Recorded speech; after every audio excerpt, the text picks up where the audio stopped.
niya ako guys, na pangkasal. Alam na ko, magaling siyang mag-make up ng pangkasal. Ayan, nakapan na ako. Singitin. Yan. Wala yung itin. Hindi ito wala yung itin. Yan. Wala yung itin. Wala yung itin. Wala sa loob.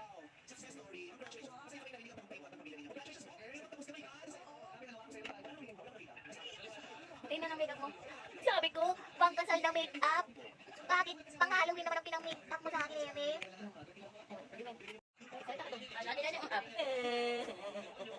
Sabi ko, pangkasal na make-up. Bakit pang-Halloween? Ano? Oh, dadagdagan niya pa raw. Oh my God. Yan na, ito. Ano na buhok? Buhok ko daw. Oh my God, nilagyan niya ba yung... Ano buhok?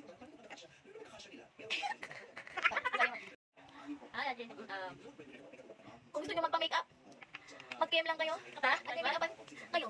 Ni MM. Pwede pang Halloween, pwede pang Christmas, pwede pang kasal. Sabi ko kasi, pang kasyang. Sino naman tatanggap sa akin ito?